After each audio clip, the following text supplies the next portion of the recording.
Assalamualaikum warahmatullahi wabarakatuh. Apa khabar murid-murid tahun 3? Hari ini kita nak membincangkan tentang satu topik baru, iaitu ayat tanya tanpa kata tanya. Pelik kan bunyi dia? Ayat tanya tanpa kata tanya. Selalunya bila kita ada ayat tanya, kita adalah kata tanya. Tapi hari ni kita nak bincang, saya nak terangkan tentang ayat tanya tanpa kata tanya. Okay, tengok info bahasa tersebut. Okay, ayat tanya tanpa kata tanya ialah ayat tanya yang tidak menggunakan kata tanya seperti berapa, bila, bagaimana, mengapa, siapa, apa dan mana. Intonasi ayat tanya jenis ini lazimnya diucapkan dengan nada suara tinggi sebelum senyap pada akhir ayat. Okey. Ayat tanya tanpa kata tanya ni, kita bertanya tapi kita tak gunakan kata tanya yang disenaraikan dekat atas. Cuma bila kita nak guna ayat tanya tanpa kata tanya ni, biasanya kita akan tinggikan sedikit suara dan kita akan senyap pada akhir ayat. Okey, contoh dia macam kat bawah tu ada 3 contoh. Yang pertama, itu makcik kamu. Nampak? Ada tinggi suara sikit. Yang kedua, mereka berada di kantin. Yang ketiga, bolehkah saya menolong makcik? Kalau dekat rumah,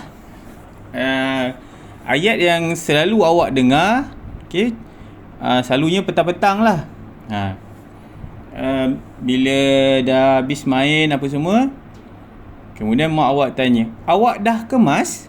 Nampak? Awak dah kemas? Mak awak tanya tentang mainan yang awak main, sama ada awak dah kemas ke belum. Mak awak bertanya tapi dia tak gunakan kata tanya.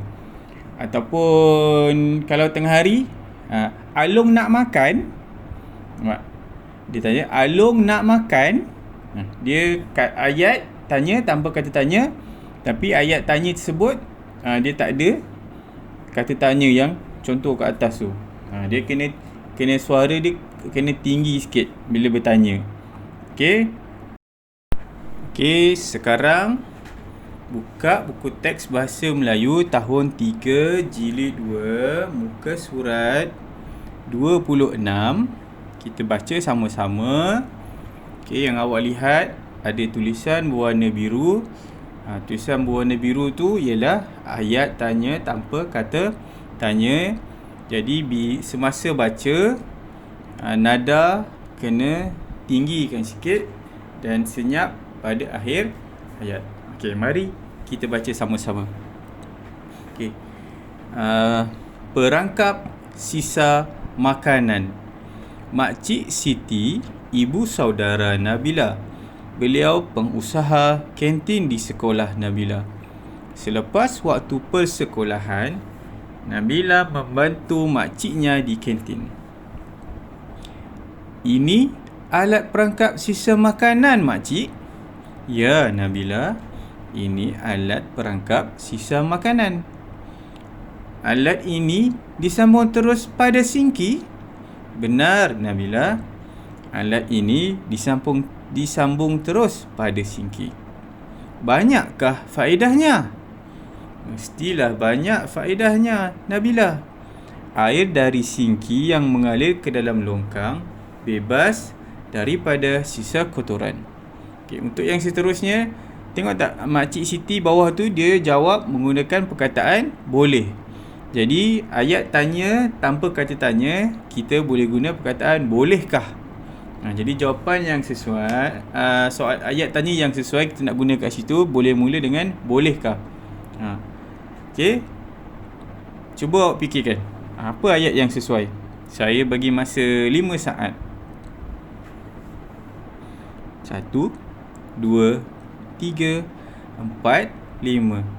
Okey, dapat tak ayat yang sesuai? Cuba dengar jawapan yang saya berikan.